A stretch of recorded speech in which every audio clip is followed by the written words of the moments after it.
hari ini sebenarnya kita akan sentuh mengenai seperti yang Cikgu wawarkan dalam grup kita, iaitu Cikgu akan sentuh mengenai bab 9 dengan bab 10 daripada tajuk 15 iaitu Malaysia dan Persada Dunia. Okey, bab 9 ni adalah mengenai dasar luar. Dan maksudnya ini adalah kita akan cerita mengenai dasar luar. Sama adakah soalan ni akan naik dalam SPM. Cikgu pun tak pasti sebenarnya, sebab bila dalam KSSM yang baru ni semuanya baru. Jadi kita tak ada pengkhususan tajuk mana, bab mana yang akan masuk sebagainya. Cuma kita bolehlah belajar melalui tajuk. Maksudnya kalau malam ni kita study tentang bab 9, kita jangan tinggalkan bab 10. Maksudnya kita study juga bab 10. Sebab ada tajuk 15 ni ada 2 bab, iaitu bab 9 dan bab 10. Kita mulakan dahulu dengan tajuk kita pada hari ini, iaitu mengenai dasar luar. Kalau kita cerita tentang dasar luar, pertama sebenarnya kita kena tahu jugalah apa matlamat dasar luar kita. Lagi satu kita akan lihat kejap, cikgu pun nak rujuk juga kepada buku teks. Kepentingan, hubungan, kenapa perlunya ada dasar luar kita ni, hubungan luar kita dengan negara yang lain. Dan kita akan lihat dari segi matlamat dan juga penggubalan dasar luar. Okey, pertama kita akan lihat dahulu mengenai cabaran politik serantau. Ini cikgu ambil daripada soalan-soalan terakhir kita bincang berdasarkan hanya kepada soalan terakhir. Jadi ada juga soalan lain yang cikgu tak bincangkan tapi cikgu just bincangkan yang ada dalam soalan terakhir sahaja. Okey, yang pertama kita lihat cabaran politik serantau. Soalan SBP dan juga ada juga soalan ni daripada Negeri Sembilan pun. Soalan ni dia tanya mengenai cabaran politik serantau. Kita ada 4 cabaran politik serantau, nanti kita akan lihat kat situ. Kemudian cabaran serantau, kemudian nanti kita akan lihat apakah isu global yang dihadapi oleh negara kita. Okey, di sini pertama terlihat cabaran politik serantau. Apakah cabaran politik serantau? Jadi kalau politik serantau ni maksudnya apa yang berlaku dekat negara kita. Apa cabaran yang kita hadapi? Apa isu yang kita hadapi? Jadi kat sini kalau kita lihat cabaran untuk politik serantau, apa yang kita hadapi, isu yang kita hadapi. Okey, yang pertama kita lihat kita ada kebanjiran pendatang asing. Dan kita ada banyak parti yang datang dekat negara kita. Okey, yang kedua antara cabaran lagi kita lihat adalah disebabkan oleh ancaman komunis. Ingat yang pertama pendatang asing. Yang kedua ialah komunis. Yang ketiga, apa cabaran lagi adalah pencerobohan ruang udara. Biasa kadang-kadang kita dengar ruang udara kita dicerobohi sebagainya. Sebab di ruang udara pun sebenarnya dia ada sempadan. Ada sempadan antara negara-negara tertentu. Dan kemudian selain daripada itu, antara cabaran kita adalah pencemaran alam sekitar. Kemudian dia bagi kat sini pertikaian perebutan bukan perubatan ni. Perebutan. Dan perebutan Pulau Batu Putih. Kemudian apa lagi? Kita ada adalah isu rampasan kuasa. Dan kita ada mana-mana jawapan munasabah yang lain. Sebab kalau kita lihat dalam buku teks kita, dia tak boleh nak masukkan semua sekali dalam buku teks. Dia bagi antara beberapa cabaran saja. Tapi bila soalan ditanya mengenai cabaran politik serantau, dia akan pergi umum tau. Jadi kamu boleh je bagi mana-mana jawapan yang kamu rasa munasabah. Jadi dia boleh dijadikan sebagai jawapan kita. Contoh kat sini lah. Tapi kita ingatlah yang biasanya kalau kita tengok kan disebabkan oleh pendatang tanpa izin. Ini masalah global yang kita hadapi. Kan? Kemudian apa lagi? Kita hadapi isu komunis. Kan? Ancaman komunis yang berada dekat negara kita, berada dekat serantau sebagainya. Kemudian kita ada pencerobohan ruang udara, ini paling dekat dengan kita, dan juga pencemaran alam sekitar. Contoh macam jerebu apa benda sebagainya tu. Kan? Itu kena pencemaran alam sekitar lah yang melibatkan kita kata negara serantau. Kan? Kemudian pertikaian perebutan ni ataupun pertindihan di mana kita berebut kawasan antara Singapura, kita dengan mana lagi dengan Indonesia sebagainya. Contoh pertikaian perebutan Pulau Batu Putih ni dah ada dah result ni kan. Di mana Pulau Batu Putih ni dapat dekat Singapura. Dan juga rampasan kuasa. Itu antara, ini adalah antara jawapannya. Kan, okey. Kita pergi kepada next yang berikutnya. Kita akan lihat kepada cabaran. Jelaskan cabaran dalam mengatasi dasar luar Malaysia. So apa cabaran untuk kita nak atasi dasar luar Malaysia? Jadi kalau dasar luar tadi kita hanya sentuh mengenai serantau saja kan. So sekarang ni kita lihat antara cabaran kita ada 4 cabaran. Sebab tu kalau dalam bab 9 ni kamu kena ambil tahu dahulu tentang cabaran. Apa cabaran yang ada? Jadi sejak tak ada buku teks ni terus hilang ingatan ni. Entah apa yang kamu komen antara kamu kan. Okey. Kita lihat kepada cabaran, kita lihat kepada cabaran dalam dalam mengukuhkan dasar luar Malaysia. Ada 4 4 ni kita ingat dulu 4 ni supaya kita biasa apa cabaran 4. Tadi dekat atas kita ada cabaran politik serantau.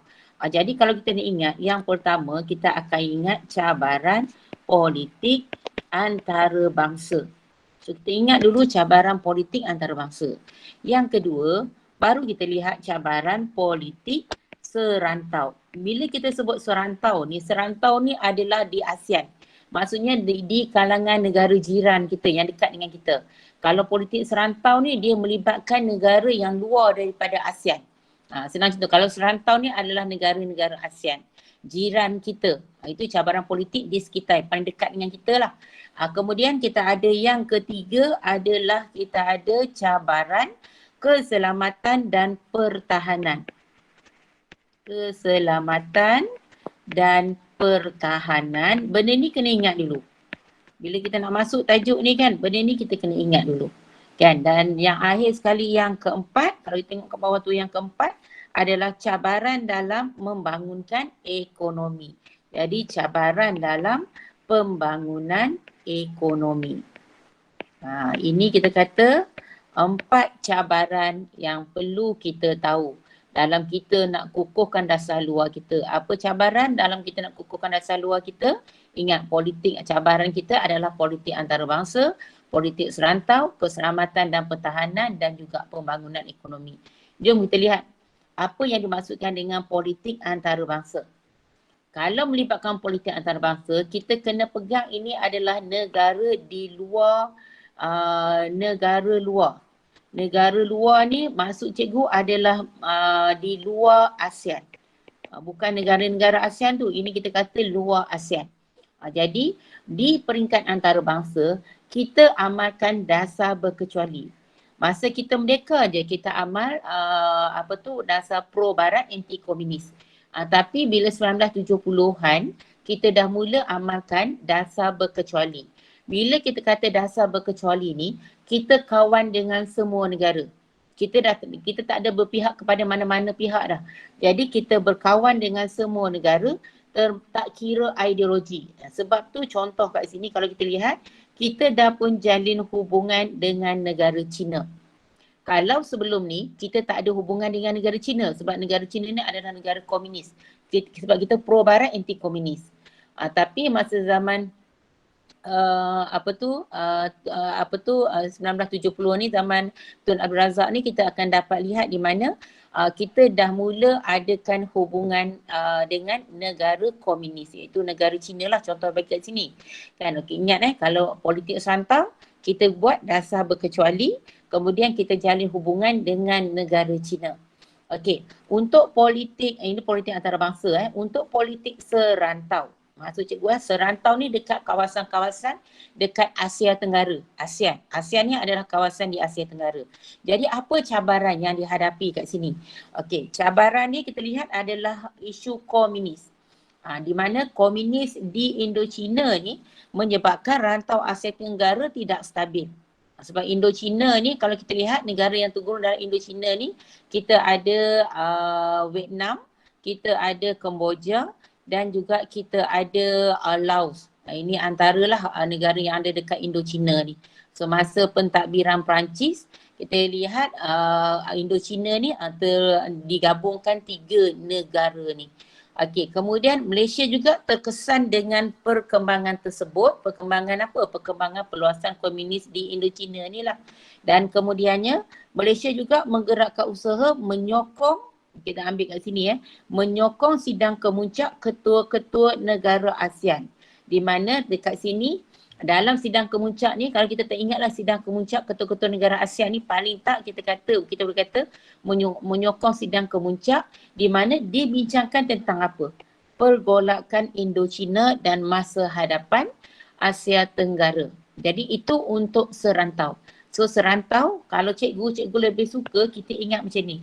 Kalau dasar cabaran politik antarabangsa ni, kita ingat kepada dasar berkecuali.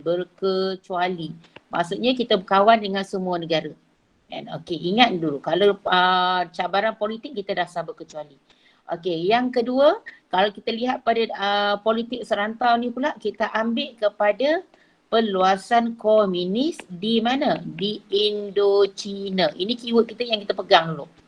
Kalau politik antarabangsa, kita ingat kita amalkan berkecuali, dasar berkecuali kita berkawan dengan negara China. Kalau kata politik serantau, kita apa dia punya cabaran dia adalah peluasan komunis di Indochina. Kan, yang menyebabkan nanti kita telah menyokong sidang kemuncak ketua-ketua negara ASEAN ni, di mana apa yang dibincangkan tentang pergolakan di Indochina dan juga masa depan Asia Tenggara ni. Okey, dan yang ketiga ialah cabaran dia keselamatan dan pertahanan. Okey, apa kita nak cerita mengenai keselamatan dan pertahanan? So kita tahu kalau dia berkaitan mengenai pertahanan, masa kita merdeka, mula-mula kita merdeka, kita dah pun ada hubungan pertahanan dengan British, iaitu kita ada perjanjian antara Malaysia dengan Britain tu, Anglo-Malaysian Defence Agreement tu. Okey, yang ni kita kata sebenarnya kalau 1957 tu kita ada Anglo, bukan Malaysian, kita ada Tanah Melayu. Kan, maksudnya Tanah Melayu, Anglo-Malayan Defence Agreement. Itu yang stand for AMDA. Cikgu betulkan ni Ini cikgu betulkan yang ni. Dia bukan Malaysia ni. Pada peringkat awal dia ni adalah Anglo-Malayan. Kan? Anglo-Malaya. Bermaksud kat sini bila Anglo-Malaya ni maksudnya ialah, kejap ada gangguan dekat skrin cikgu sekejap. Masih lagi ramai nak admit tapi dah exceed limit. So kamu boleh beritahu kawan kamu kalau nak masuk, cuba masuk melalui drive, melalui akaun ni akaun MOE. Sebab kalau kamu masuk melalui akaun biasa, cikgu kena admit. Buat masa sekarang ni memang cikgu akan ignore lah. Sebab cikgu dah mula kelas Jadi minta kawan kamu untuk login ikut akaun akaun MOE. Okey. Kemudian kita lihat kepada apa yang Malaysia buat kat sini. Okey, selepas tu mula-mula kita dalam keselamatan ni pertama kita ingat AMDA. Tu yang pertama. Perjanjian antara Tanah Melayu dengan British ni pada waktu tersebut, maka tubuhnya AMDA. Ini pada tahun 1957. Dan masih kita merdeka. Kemudian selepas tu disebabkan AMDA kemudian nanti ditamatkan. Sebab itu AMDA ni dah kurang memegang peranan dia, pengaruh British dah mula kurang pada waktu ni. Maka Malaysia tandatangani perjanjian baru yang kita panggil dia sebagai FPDA. FPDA ni dia melibatkan pertahanan atau perjanjian pertahanan 5 negara. Kan, sebab tu Five Power Defence Agreement. Kan, arrangement. Okey. FPDA ni kalau kita lihat dia melibatkan 5 negara. Mana 5 negara yang terlibat ni? Cikgu ambil yang ni dulu Mana 5 negara yang terlibat ni? Antaranya adalah Malaysia, Singapura, Britain, New Zealand dan juga Australia. Ini 5 negara yang terlibat dalam FPDA. Ada yang tanya cikgu, boleh tak kalau kita guna perkataan singkatan ni saja? AMDA setakat sekarang masih lagi diterima lah. Kalau kamu sebut AMDA, kamu sebut FPDA masih lagi diterima. Tapi kalau kamu ingat, dia perjanjian apa? Contohnya FPDA ni perjanjian pertahanan 5 negara So kamu tahu 5 negara tersebut, so kamu bolehlah masukkan ini sebagai jawapan kamu. Kan, okey. Kemudian kita lihat untuk apa, untuk mengukur energi juga tak ambil. Okey, Malaysia bekerjasama dengan negara ASEAN dalam memperkuatkan pertahanan rantau Asia Tenggara ni. Kita lihat ni, kerjasama dengan negara ASEAN. Maksudnya kita bekerjasama dengan negara ASEAN yang lain. Kemudian kita ada mesyuarat menteri pertahanan ASEAN untuk bincangkan kerjasama ini. Tadi kita lihat kita ada mesyuarat ketua-ketua negara kan. Kita ada ketua-ketua negara bagi ASEAN ni. So yang ni pula kita ada mesyuarat menteri pertahanan ASEAN. Apa hasil daripada sini? Kita juga buat perjanjian sempadan dengan Thailand. Ini semuanya disebabkan oleh masalah yang kita hadapi pada waktu ni, antaranya adalah isu komunis juga. Sebab tu kita ada perjanjian sempadan dengan Thailand dan sebagainya. Jadi untuk bahagian keselamatan dan pertahanan ni, kamu ingat AMDA, kamu ingat FPDA, kemudian yang ketiga kamu ingat ASEAN. ASEAN ni kenapa? Kenapa? Sebab kita bekerjasama dengan negara ASEAN. Dan paling tak kan kamu boleh ingat ni dah. Cikgu bagi simple lah. Kalau kamu rasa kamu dah banyak lagi, kamu nak baca, banyak susah nak masuk dalam fikiran kamu nak hafal dah susah sekarang ni kan. So untuk saat-saat akhir ni, inilah dia. Kita keluarkan keyword, kamu hafal melalui keyword. Apa yang perlu kamu tahu? Iaitu AMDA, FPDA dan juga ASEAN. Kalau kita sebut AMDA ni, perjanjian pertahanan antara Tanah Melayu dengan British. Kalau kata perjanjian FPDA ni pula apa pula? Dia adalah perjanjian pertahanan 5 negara. Kan? Dan kalau ASEAN ni pula, kita ada kerjasama dengan ASEAN. Ini di bawah cabaran keselamatan dan pertahanan. AMDA, FPDA dan juga kerjasama dengan ASEAN. Okey, next kita lihat kepada pembangunan ekonomi. Cabaran kita dalam pembangunan ekonomi apa dia? Jadi kat sini kita lihat cabaran kita dominasi negara maju. Bila ada dominasi negara maju ni, apa yang berlaku menyebabkan kita barangan kita, harga semuanya nanti didominasi oleh negara maju. Oleh situ kita lihat antara dominasi dia yang tentukan harga komuniti bagi biji timah, getah, minyak sebagainya. Kan? Kemudian Malaysia pada waktu ni menjadi anggota Pertubuhan Antarabangsa International Tin Council ataupun OTC. Kan? Ataupun Majlis Timah Antarabangsa. So kita ingat yang mana senang kita nak ingat lah. Kita jadi anggota Majlis Timah Antarabangsa. Just kita ingat yang tu je. Kan? Kemudian apa lagi? Malaysia mendesak agar harga barang dapat dikawal dan membolehkan Malaysia mendapat hasil daripada minyak tu.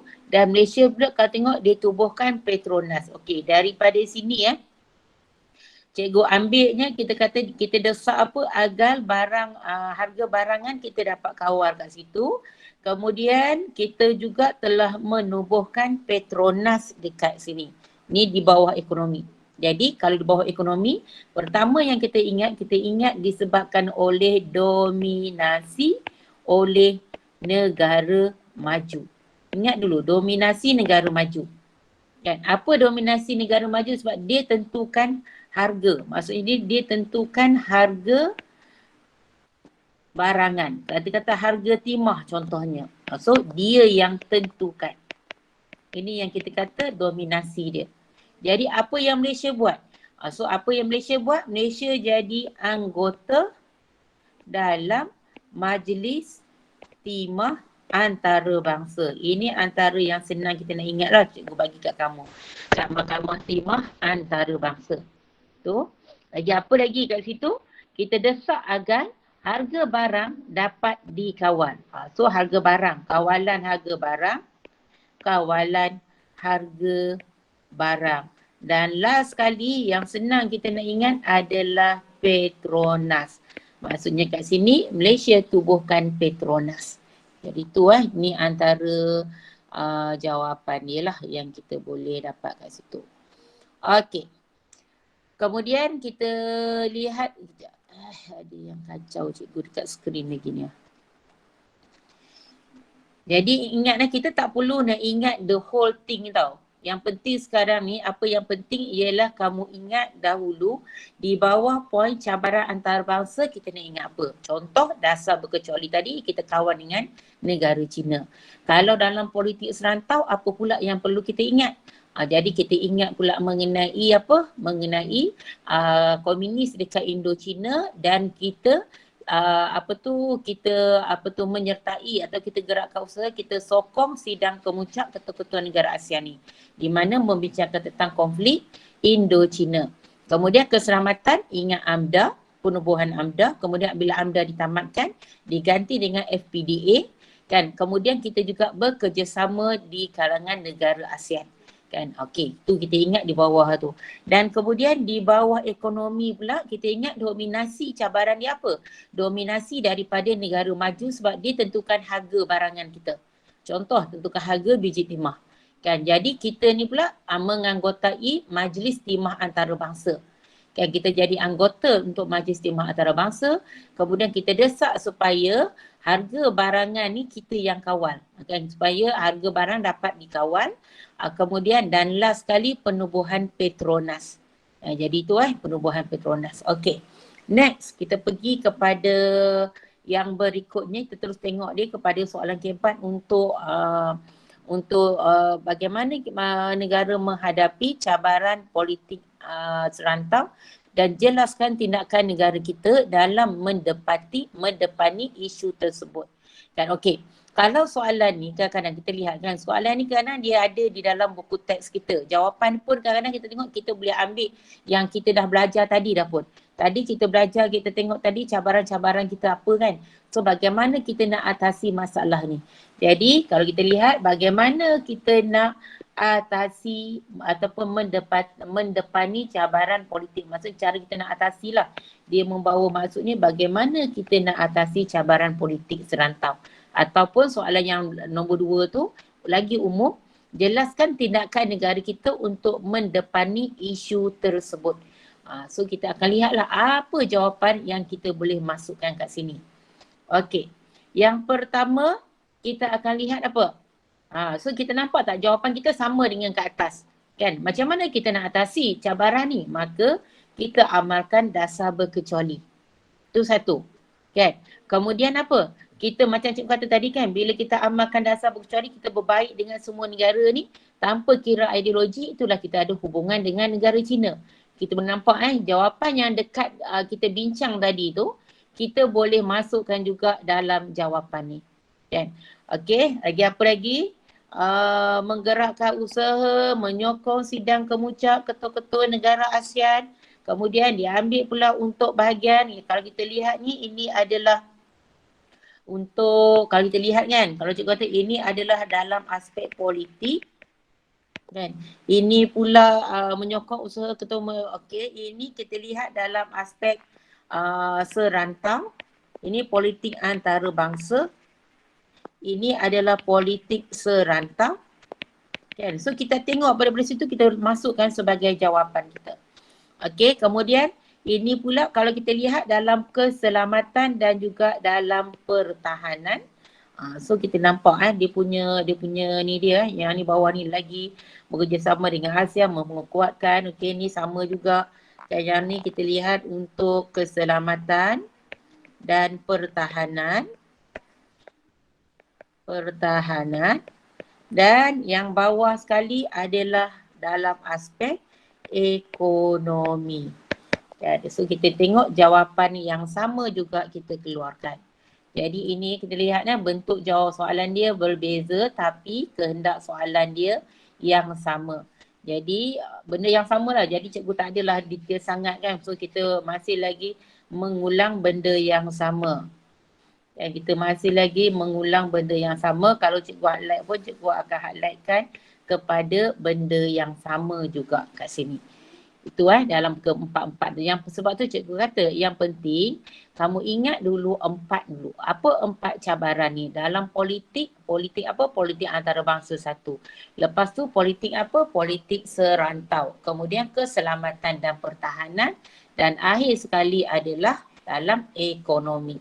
Okey, jadi itu tentang tentang sekejap, ada kacau lagi ya. Okey, tentang soalan yang sama juga, okey. Kemudian kita lihat pula soalan yang berikutnya. Dia tanya soalan kebat ni berkaitan mengenai manfaat. Apa manfaat kita dapat daripada kesan dasar luar kita? Manfaat ni adalah kebaikan ataupun faedah. Apa faedah yang kita dapat daripada dasar luar kita? Apa kebaikan kita dapat melalui dasar luar kita? Apa manfaat daripada dasar luar kita? Dan jadi kalau daripada soalan ni sebenarnya dia akan pergi kepada mana-mana jawapan munasabah pun kita boleh letakkan sebagai jawapan kita. Jawapan munasabah. Sebab jawapan dia agak meluas. Ini antara contoh jawapan yang diberi. Iaitu dia kata untuk meningkatkan pembangunan, kemajuan dan pembangunan ekonomi. Kan? Betul lah. Apa kesan kita dapat daripada, apa manfaat kita dapat daripada sini? Kita dapat memajukan ataupun kita dapat membangunkan ekonomi negara kita. Betul. Di sini cikgu boleh pecahkan dia kepada dua jawapan. Di mana jawapan yang berikutnya menjamin keselamatan dan keamanan negara. Apa kesan dasar luar kita? Apa manfaat daripada kesan dasar luar kita? Kita dapat menjamin keselamatan dan keamanan. Lagi apa lagi? Dapat jana pentadbiran pendapatan yang besar. Sebab bila kita ekonomi kita membangun, maka pendapatan pun akan menjadi tinggi. Dan rakyat dapat bersaing dengan negara-negara lain. Begitu lah. Bila kita ada hubungan dengan negara yang lain, bermaksud kita ada hubungan ni, maksudnya kita boleh bersaing lah dengan negara lain dalam aspek ekonomi. Dan rakyat juga boleh hidup dalam keadaan aman. Sebab apa? Sebab kita kawan baik dengan semua negara. Kita tak ada bermusuh dengan negara yang lain. Jadi kita akan hidup dalam aman. Kemudian komoditi utama seperti biji timah dan getah, kita dapat ekspor barangan kita ke luar negara. Ada tak lagi jawapan yang kita boleh bagi yang lain? Okey. Ada tak jawapan? Cikgu, soalan struktur jawapan boleh letak dalam satu ayat tak? Okey, jawapan boleh nak letak dalam satu ayat jadi, tapi jangan semuanya letak sekali. Maksud kamu memang koma-koma je. Contoh mungkin kamu letak membangunkan ekonomi, koma, kedaulatan, koma, aman, koma. Jadi kamu tak ada ayat kamu yang spesifik kat situ. Jangan sesekali macam tu. Kan, kalau boleh, kamu buat dalam bentuk ayat, setiap poin ni buatlah dalam ayat yang baru. Senang cerita. Supaya tak nampak. Kalau kamu nak gabung pun boleh. Cuma gabungkan dalam 1-2 poin ni, gabungkan jadi dalam satu ayat. Tak ada masalah. Boleh pun kat situ. Okey, jadi itu kalau kita lihat dekat sini, kemajuan, kalau macam contoh yang cikgu kata nombor F1 tu. Kalau kita kata manfaat yang kita dapat kesan daripada dasar luar kita ialah kita dapat meningkatkan kata pembangunan ekonomi negara kita. Kita full stop lah. Lepas tu kita sambung pula ayat yang selain itu, ia juga dapat menjamin keselamatan dan keamanan negara. So maksudnya macam itulah. Kamu boleh asingkan dia macam tu ataupun kamu nak gabungkan. Contohnya mungkin kamu akan kata malah dengan adanya dasar luar juga akan dapat menjana pendapatan yang lebih besar kepada menjana pendapatan yang lebih besar dan seterusnya membolehkan Malaysia bersaing dengan negara yang lain. Maksudnya kamu jadikan F2 dengan F3 tu dalam satu ayat boleh. Cuma ayat kamu mesti ayat yang lengkap. Jangan main satu ayat tu, satu ayat je semua. Jangan macam tu. Kalau soalan struktur, dia akan pergi soalan ni mestilah soalan dia direct to the point. Maksudnya soalan struktur ni kamu terus jawab dia apa kehendak dia. Dia tanya tentang apa? Manfaat. So kamu cerita. Jadi nak berapa markah? 4 markah. Kamu bagilah 4 manfaat kat sini. So secara automatik kamu dah dapat dah. Kan? Just letak penanda struktur pun boleh buat perenggan ke? Okey, kalau struktur tak perlu buat perenggan. Kan kamu letak penanda wacana saja. Sebab untuk bahagian struktur, dia tak bagi pun banyak sangat ruangan untuk kita pun. Kan, kamu straight to the point saja. Okey. Okey itu. So kita lihat kepada Matlamat, apa matlamat penggubalan dasar luar? Okey, kalau kita nak tahu tentang dasar luar, kita mesti tahu matlamat. Kan apa matlamat dia untuk dasar luar? Dalam buku teks kita pun ada kat sini matlamat penggubalan dasar luar. Okey, apa matlamat dia? Yang pertama ialah mempertahankan kemerdekaan kita. Maksudnya kedaulatan kita. Kan apa matlamat dasar luar kita? Kita nak mempertahankan kedaulatan kita. Kita nak mempertahankan kemerdekaan kita. Okey, yang kedua adalah untuk kepentingan nasional. Dan yang ketiga untuk kepentingan ekonomi.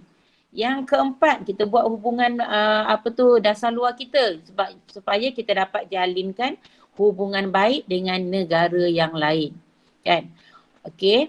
Kemudian yang kelima, kita menghadapi perkembangan serta cabaran politik, ekonomi, sosial, okey, supaya kita dapat menghadapi perkembangan dalam politik, ekonomi dan sosial, dan juga kita akan tentukan tindakan tindakan apa yang kita akan lakukan.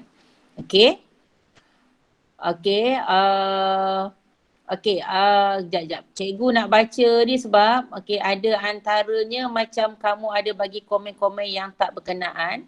Okey, cikgu harap komen-komen yang diberi nanti mestilah komen kamu tanya soalan pada cikgu je. Sebab kalau kamu bagi secara bertalu-talu macam ni, apa yang berlaku, cikgu akan miss soalan yang ditanya oleh kawan kamu yang betul-betul perlukan jawapan daripada cikgu.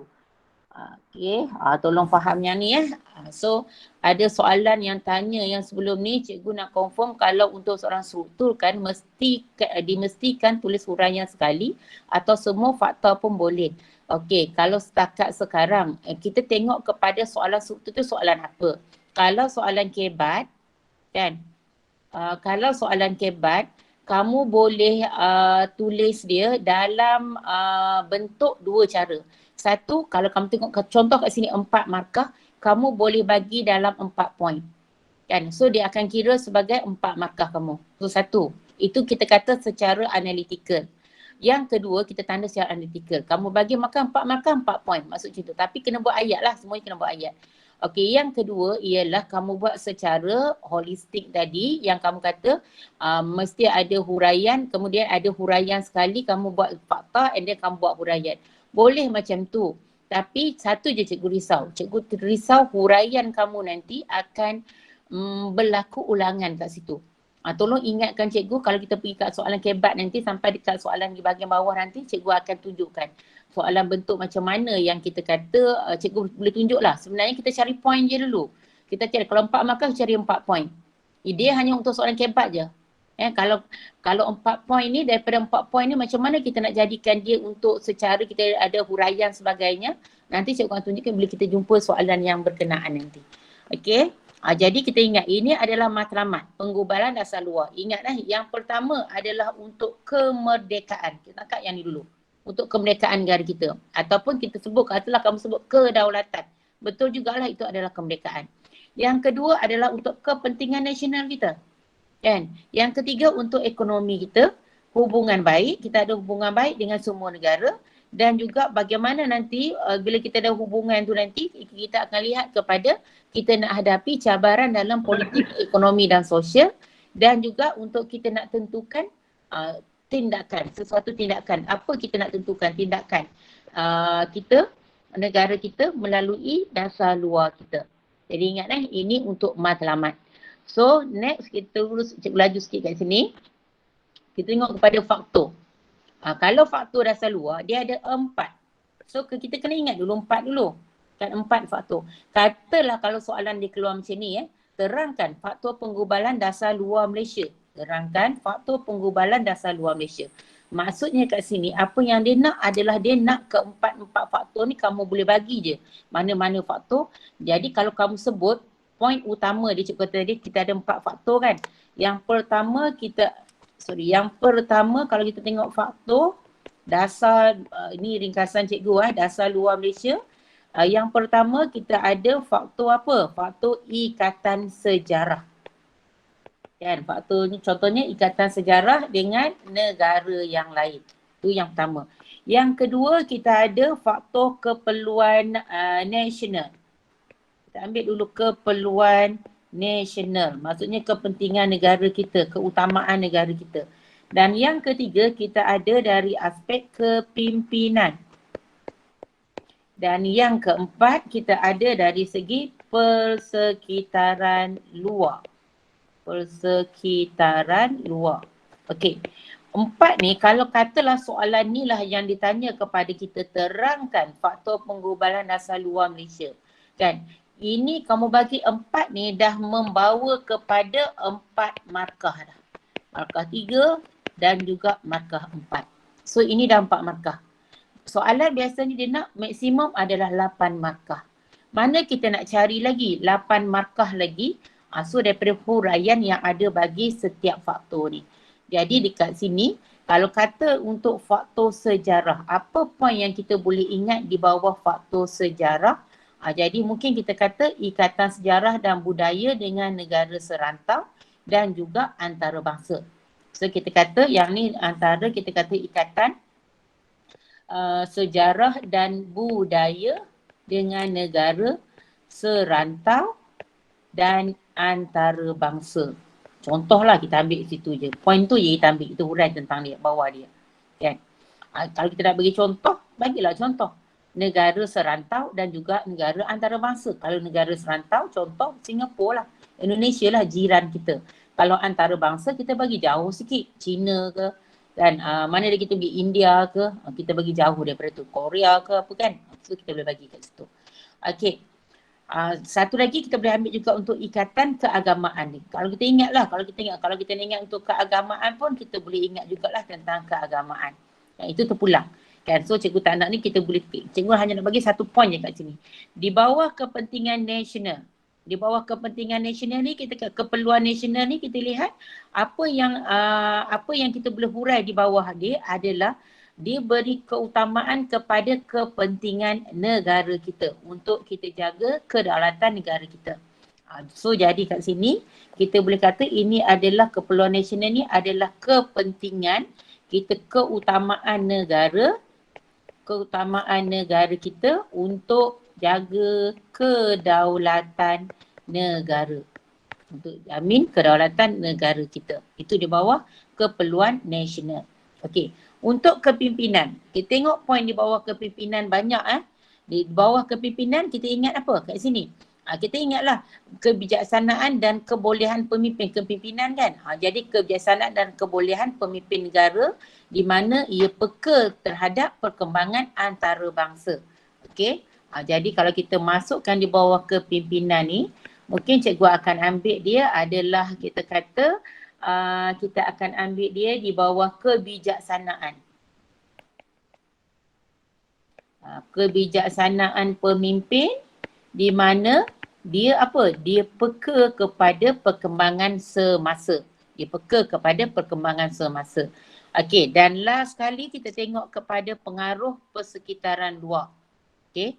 Faktor pengaruh persekitaran luar ni kita akan lihat apa kita nak ambil di bawah dia. Dan faktor persekitaran kita lihat kepada perkembangan. Perkembangan politik, ekonomi, sosial antarabangsa. So kita lihat perkembangan, kalau persekitaran luar ni kita ambil kepada poin perkembangan. Perkembangan apa? Perkembangan dalam politik, ekonomi dan juga sosial antarabangsa. Kan, kalau kita sebut perkembangan dalam politik, ekonomi, sosial luar pun kita boleh membawa maksud yang sama. Okey, katalah kalau soalan ni kan, kamu bagi jawapan bentuk macam ni pun sebab ini adalah fakta datang daripada buku teks, ini adalah fakta yang ada kat situ.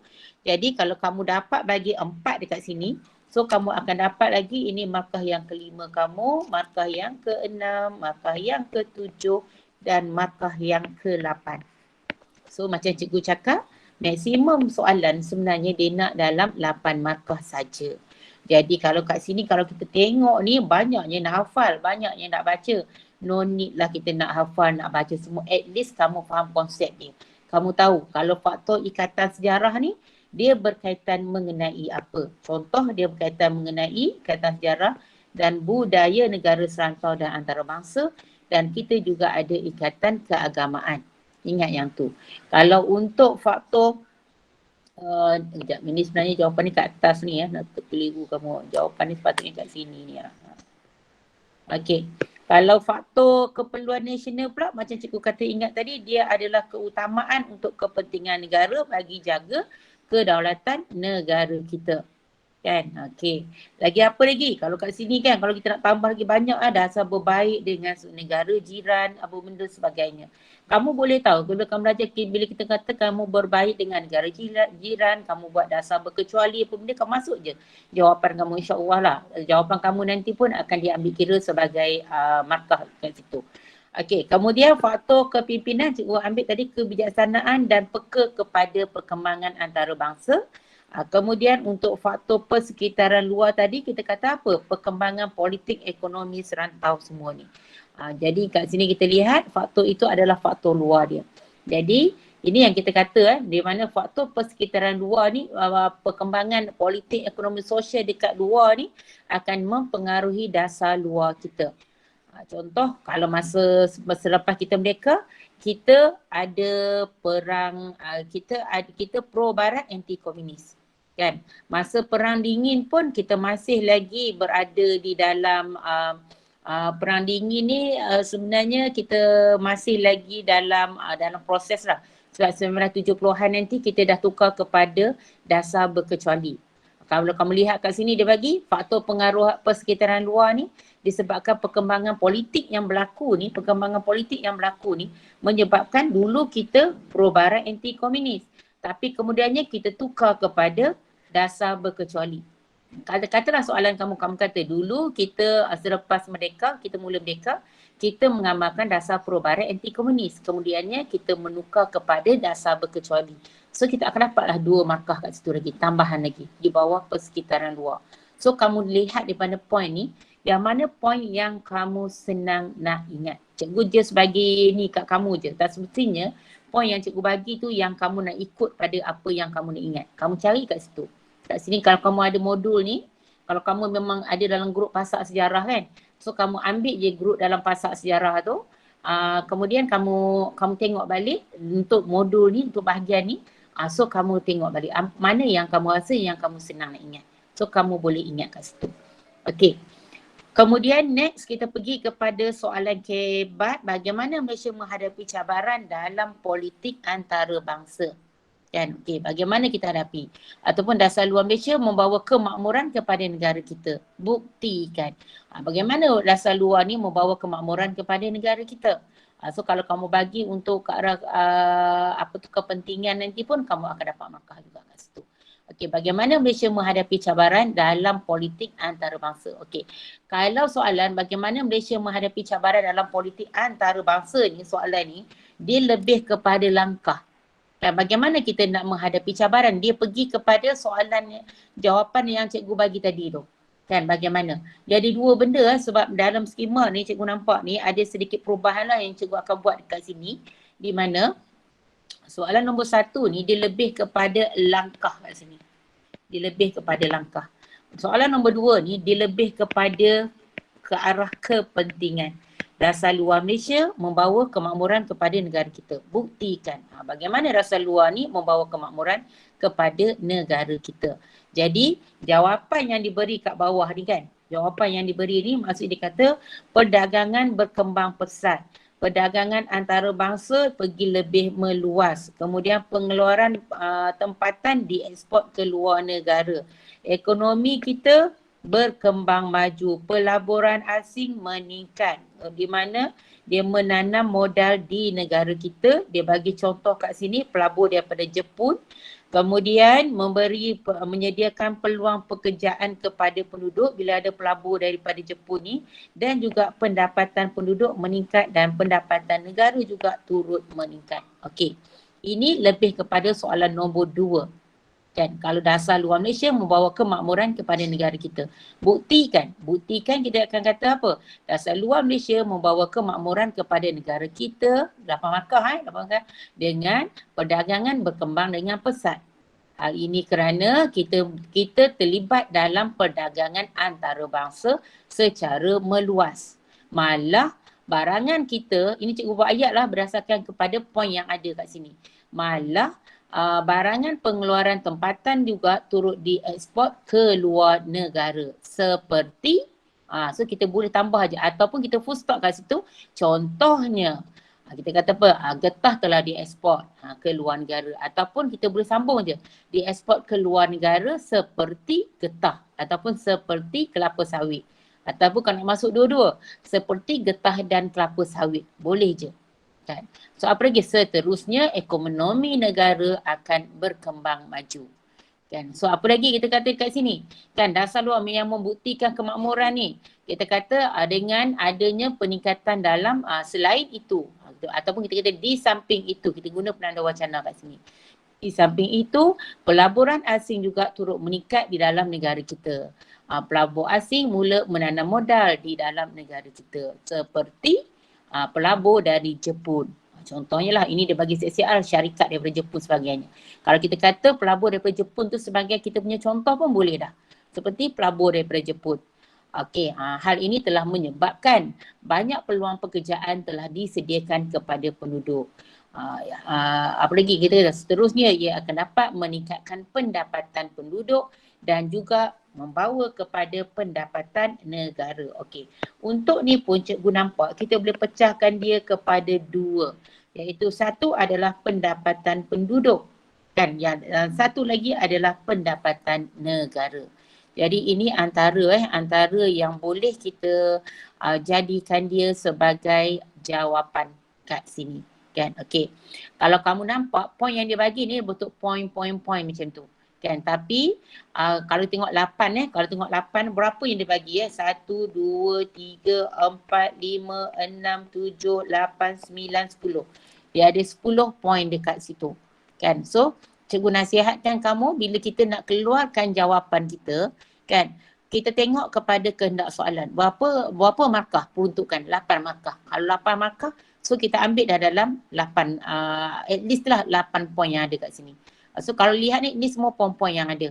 Tapi poin tu bila kamu tengok cara cikgu ulas tadi kan, cikgu guna hal ini, malah, apa lagi seterusnya, itu menunjukkan, ayat cikgu menunjukkan itu adalah huraian pula kepada poin dekat atas. Contoh tadi, perdagangan berkembang dengan pesat, itu adalah fakta kita. Apa huraian kita? Okey, perdagangan kita terlibat dalam perdagangan antarabangsa dengan lebih luas. Apa lagi huraian lanjutan kita? Barangan pengeluaran tempatan kita ekspor ke luar negara. Contoh kita ambil getah ataupun kelapa sawit. Okey, kesan daripada sini kita akan lihat yang ekonomi negara kita berkembang maju. Atau boleh jadi inspiran jugalah kepada sini. Pelaburan asing meningkat, itu mungkin jadi fakta kita. Huraian yang bawah tu, okey, huraian pelabur menanam modal. Contoh pelabur daripada Jepun. Huraian lanjutan lagi, peluang pekerjaan. Pendapatan negara meningkat, pendapatan penduduk pun meningkat, itu adalah huraian lanjutan lagi yang kita boleh letakkan di bawah pelaburan asing tadi. Ini yang cikgu cakap tadi kita akan pergi kepada beberapa benda. Yang pertama kita akan lihat kepada ini adalah fakta kita. Kita keluarkan dulu dalam bentuk 8 markah, at least kamu mesti ada 8 poin kamu. Daripada 8 poin kamu masukkan ni. Kalau influence yang lain pun apa kesan bawa kepada kemakmuran apa benda ni kan, dasar bawa kepada kemakmuran, last kali influence ni kita boleh kata juga kepada image negara akan meningkat, akan dapat meningkatkan image negara contohnya.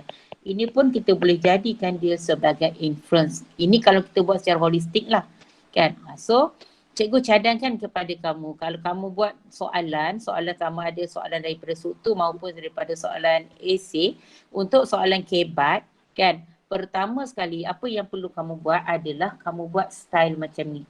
Kan, kamu buat style macam ni, keluarkan dulu poin. Kenapa nak keluarkan poin ni? Kan supaya kita boleh keluarkan dulu, kita boleh tahu berapa dah poin yang kita ada untuk 8 markah. Kata tak adalah kita hanya tulis kita sikit je. Kita tulis dalam 4 ayat je untuk dapat 8 markah. Memang kita tak akan dapatlah full mark kat situ. Sebab apa? Huraian kita tak lengkap kat situ. Tapi kalau kamu keluarkan dulu bentuk poin-poin macam ni dulu, lepas tu baru kita buat draft jawapan habis cerita. Kita buat draft dulu. Bila daripada kita buat draft tu, barulah kita akan tulis jawapan kita. Cikgu nasihatkan untuk soalan kebat, kamu buatlah draft jawapan dahulu. Kalau soalan fakta tak apa, sebab biasanya kalau kita hafal, memang kita dah ada dalam kepala kita, kita ingat benda tu. Kan kita terus je tulis jawapan kita. Tapi kalau untuk soalan kebat, cikgu nasihatkanlah, kalau boleh keluarkan dulu draft jawapan kamu. Lepas tu baru buat jawapan. Ambil masa dalam seminit, 2 minit ataupun 2 ke 3 minit, jangan lama sangatlah. Nanti draft tu lama sangat kamu tak ya. Jangan lama sangat. Ambil paling lama pun dah 3 minit kan untuk buat draft. Bila kita dah buat draft kan, lepas tu kita akan buat jawapan kita. Jawapan kita nanti akan smooth je. Kita tulis dengan smooth. Dia sama juga. Kalau kamu tak ada draft jawapan, kamu akan berhenti lama. Kamu fikir apa lagi jawapan yang berikutnya. Tetap juga kamu makan masa kat situ. Jadi cikgu nasihatkan untuk soalan kebat Yang penting kamu buat draft dulu jawapan kamu. Lepas buat draft jawapan, ambillah 2 ke 3 minit. Jawapan draft kita tak perlu panjang macam ni. Macam contoh yang dia bagi ni. Contoh kalau kita nak bagi, kalau cikgu bagi kat sini draft jawapan cikgu cikgu mungkin akan kata kat sini, okey, perdagangan pesat. Contoh, kita tak payah nak buat ayat kita yang panjang-panjang macam ni. So apa lagi? Okey, kita kata mungkin kita perdagangan antarabangsa. Contoh. Inilah draft jawapan kita. Kan apa lagi? Kita ekspor barang tempatan contoh. Kan? Ini dia. Kalau cikgu buat draft jawapan cikgu, inilah draft jawapan cikgu yang cikgu akan buat. Daripada sini, kita dah dapat poin ni, barulah nanti kita buat ayat kita sendiri. So ayat tu mesti ayat yang lengkap lah. Jangan pula buat jawapan bentuk macam ni. Kalau buat bentuk macam ni nanti, kamu akan ditolak markah. Sebab apa? Sebab jawapan kamu nanti tak lengkap. Kan, jawapan kamu nanti kita kata bukan dalam bentuk ayat yang lengkap. So dia akan jadi separuh markah. Kan, kalau kita sebut perdagangan berkembang dengan pesat, ini bolehlah satu ayat yang lengkap. Kan, kalau kita kata mungkin kita akan kata contoh, cikgu akan bagi contoh kat sini kan. Bila kita kata okey, contoh nombor 3, barang pengeluaran tempatan diekspor ke luar negara. Contoh kamu bagi, mungkin kamu kata macam mana, ekspor barang, contoh kamu bagi macam tu je, ekspor barang. Kan, so macam tak kenalah ayat kamu tu, jangan nampak sangat ayat kamu tu terlalu tak lengkap sangat. Jadi hindar daripada buat ayat tak lengkap, mesti buat ayat, walaupun ayat kamu tu ayat simple je. Kan, pelaburan asing meningkat, kan, itu sebenarnya adalah ni lah. Tapi lebih baik kalau letak penanda wacana ke apa, lagilah baik, ayat kamu akan nampak lagi cantik kita kata. Kalau letak penanda wacana sebagainya. Okey, jadi ini contoh untuk soalan kebat. Selain tu, soalan ditanya mengenai kebijaksanaan pemimpin berjaya memperkukuhkan dasar luar ciri-ciri pemimpin yang berjaya. Muka dasar luar ataupun ciri-ciri pemimpin yang berjaya. Ini kebijaksanaan pemimpin ataupun ciri-ciri pemimpin yang berjaya daripada Negeri Sembilan kat sini. Okey, jadi antara contoh jawapan yang diberi kat sini, dia akan kata kalau kita ni mempunyai kebiasaan pemimpin, kita berjaya mengukuhkan dasar luar kita bagaimana? Di mana kita lihat memelihara kepentingan negara, wujud kestabilan politik, ekonomi, sosial, tarik pelabur luar. Jawapan lebih kurang macam tadi juga. Contoh dia bagi kat sini, seperti salah satu daripada itu pun dah cukup dah kat situ. Kemudian apa lagi untuk dia kata untuk menggalakkan pertukaran idea ataupun perkongsian teknologi, dapat mengatasi masalah kekurangan tenaga kerja, tingkatkan produktiviti, kemudian mengadakan kerjasama kesepakatan antara pemimpin, hubungan yang baik dengan negara yang lain dan juga mengekalkan kedaulatan negara. Mengekalkan kedaulatan negara itu adalah inference kita. Selamat petang cikgu. Ya. Petang cikgu. Ya, selamat petang. Nak tanya soalan ke? Tak ada cikgu, tak ada. Okey. Jadi kalau cikgu tengok daripada sini kan, kita akan lihat kat sini, itu fakta. Fakta dia apa? Kepentingan negara. Okey, dia hurai dia apa? Ini jadi huraian, ini jadi huraian lanjutan, ini nanti jadi contoh huraian lanjutan lagi, tak kisahlah kita letak dia sebagai apa pun kan. So yang penting kita nampak benda ni kita dah cukup. Kalau kita kata 8 markah, berapa poin kita bagi? 1, 2, 3, 4, 5, 6, 7, 8, 9, 10. Nampak tak? Dia lebih daripada 8. At least mestilah kamu ada 8 tu. Itu kita nak pastikan bahawa jawapan kita ni cukup. Kan sesuai untuk kita nak dapatkan 8 markah. So ingat jangan kamu bagi hanya 4 poin saja untuk kamu nak dapat 8 markah. Kalau kamu hurai 4 poin tersebut boleh. Tapi huraian tu, contoh je, mestilah huraian tu jangan kamu, kita kata apa, bertindih, jawapan bertindih je. Maksudnya kalau jawapan bertindih, dia akan jadi ulangan kat situ. Okey, jadi ini contoh lagi untuk jawapan kebat dia. Okey, mengapa Malaysia mempunyai peranan penting dalam ASEAN? Bincangkan. Kan ini peranan Malaysia dalam ASEAN. Malaysia mempunyai peranan penting dalam ASEAN, bincangkan. So ataupun soalan yang lain tentang ASEAN adalah pelibatan Malaysia dalam menyelesaikan konflik serantau ASEAN. Jadi terangkan pelibatan Malaysia. Maksudnya soalan dia nak yang sama. Yang ni peranan Malaysia dalam ASEAN, sama juga yang ni pelibatan Malaysia dalam ASEAN. Jadi dia nak benda yang sama. Jadi apa jawapan dia kat sini? Jadi jawapan dia kat sini kita akan lihat ni lah. Kan? Ni antara jawapan dia. Seperti cikgu cakap, yang pertama yang kamu kena ingat dulu, kita ingat dulu tentang apa? Poin utama dia dulu. Yang pertama, ingat dulu tentang zon aman bebas dan berkecuali ataupun ZOFAN. Pertama, ingat ZOFAN. Yang kedua, kita akan lihat kepada penyelesaian konflik serantau. Yang ketiga, kita akan tengok kepada kerjasama ekonomi dan juga kerjasama sosial. Kan? Nanti dekat sini, mana poin yang kita nak ingat? Kalau kita lihat di bawah ZOFAN, apa yang kita tahu tentang ZOFAN?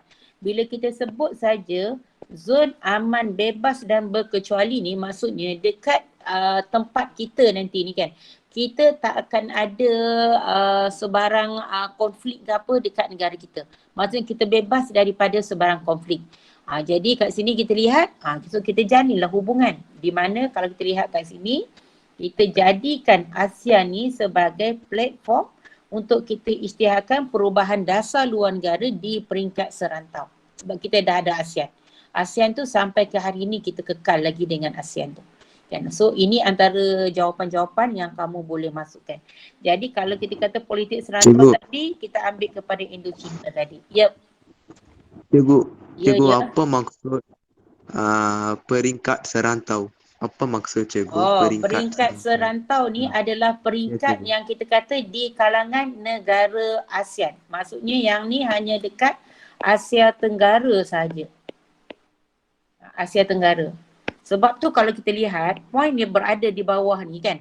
Semuanya poin yang dia melibatkan negara-negara di Asia Tenggara sahaja. Kan, dia tak melibatkan dekat China ke, dekat India ke apa benda, dia tak. Sebab itu adalah peringkat antarabangsa. Kalau peringkat serantau, kalau kamu dengar je hubungan peringkat serantau, pertubuhan peringkat serantau, kita belajar tentang pertubuhan juga nanti kan. Pertubuhan peringkat serantau. Pertubuhan peringkat serantau ni dia hanya melibatkan ASEAN, Mafindo dengan satu je ASA. ASA, Mafindo dan juga ASEAN. Itu je di peringkat serantau. Kalau dikata pertubuhan, mungkin itu pelibatan Malaysia di peringkat antarabangsa. Barulah kita ambil kepada Commonwealth, kita ambil kepada OIC dan kita ambil kepada PBB. Itu contoh. Kalau dia sebut pertubuhan serantau dekat negara ASEAN je. Apa yang dekat negara ASEAN je? Kalau peringkat antarabangsa, dia akan libat yang di luar lagi. Di luar apa? Commonwealth contohnya. PBB sebagainya. Itu beza dia. So kalau kita tengok cikgu masih ulang lagi benda yang sama, konflik yang sama. Mengenai ancaman komunis yang berlaku kan, konflik politik yang berlaku dekat Indochina, ancaman komunis yang kalau kita tengok dekat Indochina jugalah yang membawa kepada isu pelarian Vietnam, Kemboja, apa benda apabila konflik politik berlaku dekat situ. Dan okey. Kemudian ekonomi pun sama juga kalau kita lihat kat sini. Kan, okey, ekonomi kalau kita lihat, kita akan lihat kepada, kalau poin yang senang kita ingat di bawah ekonomi ni, pertama kamu ingat tentang projek industri ASEAN. Projek industri ASEAN. Ingat dulu tentang projek industri ASEAN. Kan? Kenapa? Sebab dia berjaya keluarkan baja urea. Kamu tak ingat projek industri ASEAN? Kamu katalah dia telah berjaya menghasilkan pengeluaran baja urea pun dah dapat betul juga. Sebab baju urea ada dua. Satu kat Indon, satu dekat Malaysia. So betul. Kan yang kedua, itu baju urea. Yang kedua, kita cikgu kata, ya. Cikgu, ini soalan esei ya cikgu? Apa dia? Soalan esei. Sejarah. Ya, ini adalah soalan esei. Tengok pada markah. Kalau markah ni berapa? 6 markah. Ini adalah soalan esei, bahagian B. Ini adalah bahagian B. Tengok pada markah dia. Kan? Okey, yang cikgu ni sekarang ni adalah untuk kertas 2 saja. Untuk kertas 2 saja. Cikgu tengok ada kosong, ada orang nak masuk ni, cikgu admit lah. Okey. Kemudian kalau kerjasama serantau. Okey, sorry sebelum tak habis lagi tadi. Okey, kita ingat baja fosfat dan juga kupro. Kemudian kita ingat ni penggunaan diwujudkan satu pasaran tunggal. Ini pun kita boleh ambil antara senang kita nak ingat. Wujud satu pasaran tunggal ASEAN yang bebas dan juga carangan kat sini penggunaan mata wang ASEAN. Kan? Okey, ini antaralah. Cikgu, apa maksud ya. satu pasaran tunggal? Apa maksud cikgu satu pasaran tunggal? Satu pasaran tunggal, maksudnya dia ada satu pasaran saja. Semua orang akan tumpuk pada satu pasaran yang sama. Maksud itu. Dia tak ada asing-asing. Dia the only one yang dia ada kat situ. Sebab tu nanti kita ada macam after apa benda sebagainya. Okey, kemudian kita tengok kepada kerjasama serantau. Kerjasama serantau kita ingat SIMIO. Kalau kamu susah nak ingat pertubuhan Menteri-Menteri Pendidikan Asia Tenggara ni, kamu boleh ingat pada SIMIO je. Maka dia telah menubuhkan SIMIO. Dah dapat dah markah kat situ Sebab SIMIO ni adalah antara singkatan yang diterima pakai.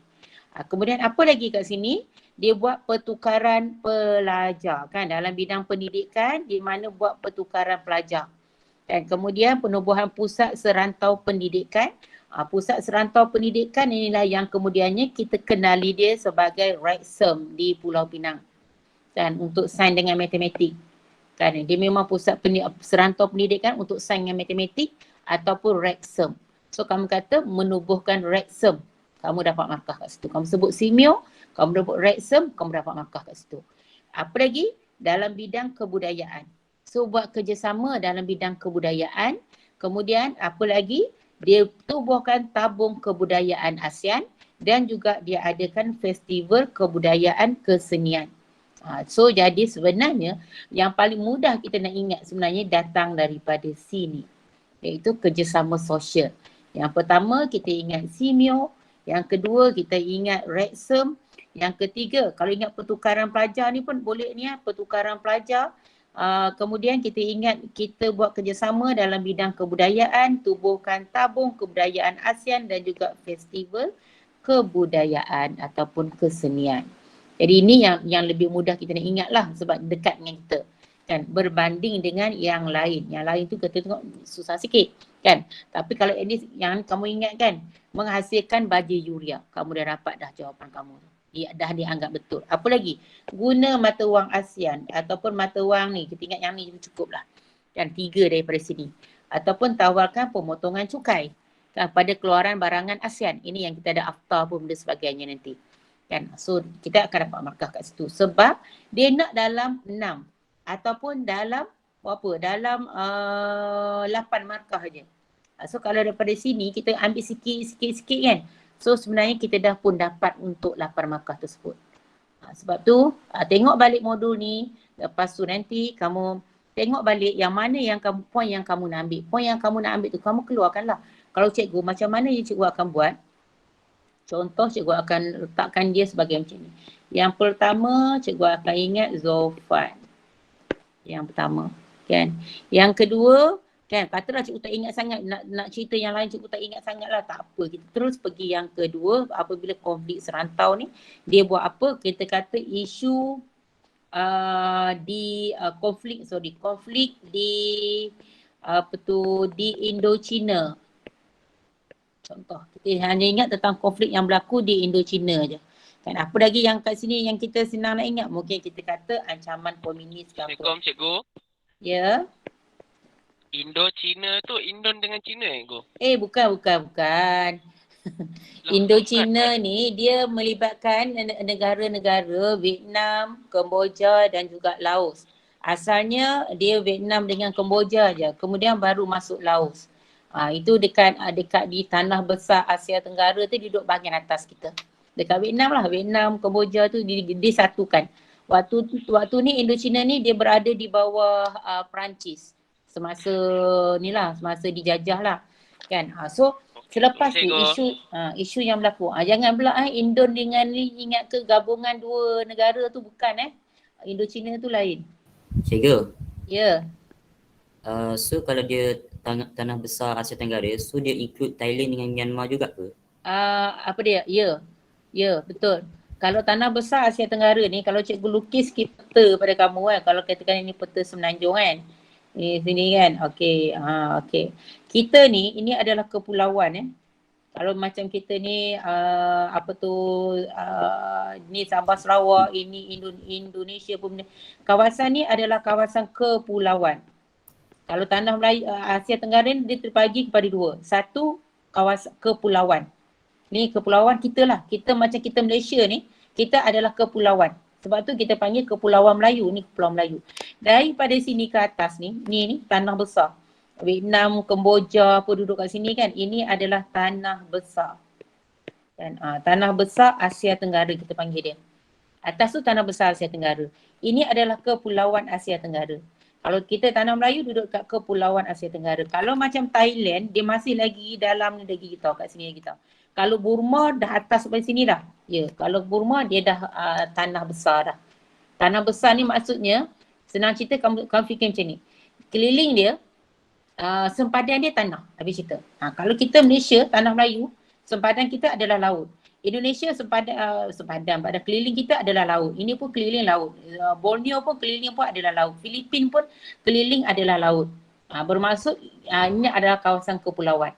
Kalau tanah besar contoh macam Myanmar, dia punya sempadan dia mungkin sempadan dengan Thailand, mungkin sempadan dia dengan mana lagi kalau Burma. Myanmar dengan mana lagi sempadan kat atas? Thailand lah kan. Kalau Indochina, Laos ke apa, sepadan dia dengan Laos lagi kalau Burma tu. Lepas tu Laos tu sepadan dengan ni. So dia tak ada laut kat situ. Itu kita panggil dia. Itu secara asas lah yang kita nak ni kat situ. Okey, kita balik pada sini untuk ancaman komunis ni. Okey, lepas tu kita pergi pada ancaman komunis tadi. So katalah kamu kan, sebab ni nak secara umum macam ni kan. Kita dah tak ingat dah. Okey, kita ingatlah satu lagi, baja urea. Kan, kita ingat yang tu je, baja urea. Okey. Yang keenam, paling-paling tak pun kan, kita ingatlah kita punya apa? Faktor dalam sosial tadi. Apa tadi? Simeo. Lepas simeo tadi ditubuhkan apa? Rexem.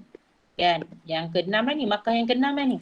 Yang ketujuh apa lagi? Mungkin kita kata ada tabung apa? Tabung kebudayaan contoh. Bidang kebudayaan, festival kebudayaan atau kesenian.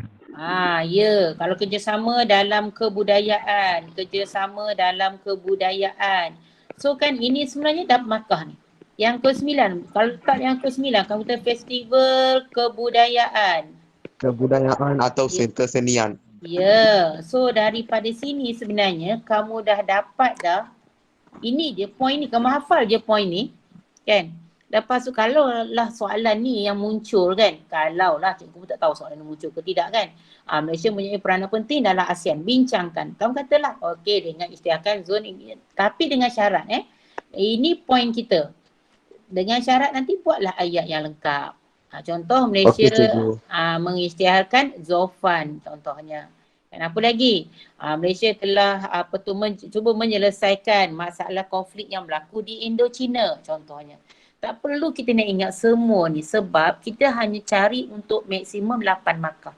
So sekadar kalau kata kita boleh ingat dalam 9 ni pun sebenarnya, kalau katalah soalan ni muncul pun maksudnya kamu dah dapat maksimum 8 markah dah. Kalau nak 8 markah. Jadi tu ingat ini antaranya. Okey. Next kita pergi kepada yang berikutnya iaitu nyatakan latar belakang penubuhan OIC. Okey kejap cikgu nak tengok pada okey. Nyatakan latar belakang. Okey, ni ada lagi jawapan ni. Sebab tu cikgu rasa tadi macam tak nampak sukan C je kan. So yang paling mudah yang kita nak bagi dia sebenarnya satu lagi poin yang senang kita nak ingat adalah yang ke-10 katalah sukan C. Ingat sukan C, mengadakan sukan C. Kan ini antara negara kita. Antara negara-negara dekat ASEAN. Okey, berikutnya dia tanya mengenai OIC. OIC Pertubuhan Antarabangsa Kerjasama Islam OIC ni. Jadi nyatakan latar belakang. Itu satu. Yang kedua, buktikan Malaysia memainkan peranan yang aktif dalam OIC. Jadi kalau latar belakang tentang OIC, kita cerita latar belakang dia. Dia ada 57 buah negara, ditubuhkan dia bila 25 September, merupakan persidangan dunia Islam yang pertama dekat mana? Dekat Maghribi. Kita tengok di Rabat Maghribi. Kita ingat nama negara pun dah okey dah. Kita ingat OIC ni ditubuh kat mana? Dekat Maghribi. Ditubuhkan 25 September 1969. Ya, Ada itu terdiri daripada itu 57 kalau buah ingat. negara. Kalau tak ingat tarikh tu pun tak apa kan. Kita tak perlu kita nak hafal sampai nak hafal beria tarikh tu kan. Yang kita ingat, kita cari je poin-poin yang senang kita nak ingat kan. Okey. Dia kita kata ditubuhkan ni semasa sidang kemuncak ni, semasa kemuncak serangan ganas terhadap Masjid Al-Aqsa oleh Kerana rezim Masjid Zionis lah. Al-Aqsa oleh Zionis. Kemudian dia tubuhkan penubuhan antarabangsa dan kemudian menjadi Malaysia, kita jadi anggota aktif dia. Kan ini Anggota yang aktif. kalau dia tanya soalan nombor 1, ini adalah untuk soalan nombor 1. Kalau soalan nombor 2, dia tanya peranan kita. Apa peranan kita? Malaysia, apa peranan yang Malaysia mainkan yang kata kita ada peranan yang aktif ni? Okey, antaranya kan kita boleh ambil adalah pembangunan dalam OIC. Penganunan Sini, pendidikan. Cikgu ambil pembinaan Universiti Islam Antarabangsa. Mula ambil dulu dalam Cikgu. pendidikan. Ingat pula UIAM. Cikgu memberikan beasiswa kepada pelajar dari negara OIC. Ya betul. Itu pun antaranya jugalah kita kata. Itu yang kita melalui pembiayaan pelajaran semua tu. Dengan bagi beasiswa kepada OIC. Okey. Yang cikgu nak nyatakan kat sini, pertama kita ingat dalam bidang pendidikan. Dalam bidang pendidikan ni kita ingat UIAM. Sebab UIAM ni ditubuhkan dengan bantuan daripada Bank Pembangunan OIC. Sebab tu cikgu kata yang pertama ingat pendidikan tu ingat UIAM. Bila UIAM ni baru kita kata tadi, yang kawan-kawan bagi tadi kan, beasiswa kepada pelajar kan dari negara OIC. So dia dapat beasiswa pelajar daripada pelajar daripada negara OIC yang masuk kat belajar dekat UIAM ni, dia akan dapat beasiswa kat situ. Okey, kemudian kita menangani isu politik Islam. Apa dia isu? Okey, kita kata menjadi perantara selesaikan konflik Iran-Iraq. Kemudian cikgu cari poin yang ni je. Okey, menyokong perjuangan rakyat Palestin. Kemudian jadi tuan rumah dalam sidang kemuncak. Okey, yang ni takut kamu susah sangat nak ingat yang ni. Cikgu hanya pilih poin-poin yang senang untuk kamu nak ingat Kemudian menjadi tuan rumah. Okey. Sokong Cikgu menyokong perjuangan Palestin. rejim Kabul. Apa dia? Menyokong perjuangan Boleh Mujahidin kalau kita kata menyokong terhadap boleh rejim kalau Kabul. kalau kita kata menyokong perjuangan Mujahidin Afghanistan terhadap rejim Kabul tu boleh. Kalau kamu rasa kamu boleh ingat yang tu, kamu ingat. Kan? Okey, Cuma cikgu. cikgu just cari poin yang senang untuk kita nak ingat ialah membangunkan ekonomi negara OIC. Okey, sokong aktiviti Bank Pembangunan Islam. Cikgu keluarkan dulu yang ni nanti baru cikgu akan ni. Okey, memperoleh faedah melalui pinjaman Faedah berupa pinjaman untuk membiayai penubuhan Bank Islam di seluruh negara. Okey, 1, 2, 3, 4, 5, 6, 7, 8, 9. Okey, dah cukup poin kat situ. 9 markah, cikgu. Cikgu 9 markah kan? Ya, betul. Kalau daripada sini sebenarnya kita tengoklah soalan dia nak berapa. Kalau kat sini kalau kita lihat kan, dia nak berapa markah, kat sini tak ada markah pula. Katalah dia nak dalam 8 markah. Kan? Kalau dia nak dalam 8 markah, so kalau kita kata 1 pendidikan. Kemudian kita kata dengan penubuhan apa? Penubuhan OIC. Penubuhan UIAM, Universiti Islam Antarabangsa Malaysia. Kan? Sebab ini hasil daripada OIC. Kemudian untuk admit lah. Kemudian beasiswa kepada pelajar daripada negara OIC. Kemudian kita selesaikan masalah ni yang cikgu kata ni, menyelesaikan konflik Iran-Iraq ni. Kemudian kita sokong perjuangan rakyat Palestin. So bila kita sokong perjuangan rakyat Palestin tu, sebab kita kata apa? Rakyat Palestin ni yang akan tentukan nasib mereka sendiri. Kemudian kita bangunkan ekonomi OIC. Kemudian kita sokong Bank Pembangunan Islam, ini melalui OIC lah ditubuhkan Bank Pembangunan Islam. Macam Malaysia pun kita kita memang pinjam daripada Bank Pembangunan Islam.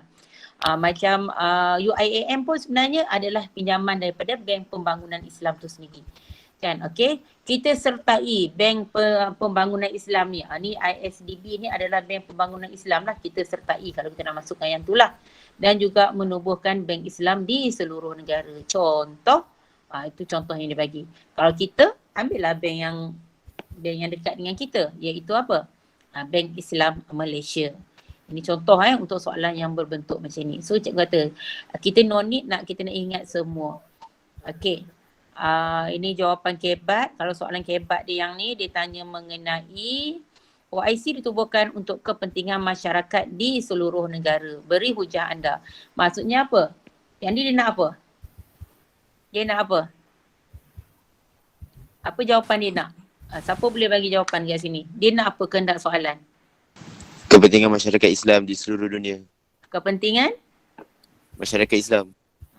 Kepentingan masyarakat Islam di seluruh dunia. Sikit lagi. Kepentingan OIC kepada masyarakat Islam. Kepentingan OIC ditubuhkan. Ya, betul. Jadi sebenarnya yang ni dia nak kepentingan OIC lah. Kenapa OIC ditubuhkan kat sini kan? So jawapan kita kepentingan, kalau soalan tadi adalah tentang kepentingan OIC. So kita kena faham kehendak soalan. Kalau yang ni, kalau kata kamu sebut tadi kepentingan masyarakat Islam di seluruh negara, katalah kamu terbagi yang ni kan. So nanti jawapan kamu nanti akan dah pergi mencapah ke benda yang lain. Jadi kamu dah tak menjawab kehendak soalan nanti. Jadi kalau kata soalan bentuk macam ni kan, OIC ditubuhkan untuk kepentingan masyarakat Islam di seluruh negara. Kan? So sebenarnya dia nak apa? Dia nak kepentingan OIC. Beri hujah anda. So kepentingan OIC lah yang kita kata yang akan memberi kepentingan kepada orang Islam di seluruh negara. Jadi apa kepentingan dia?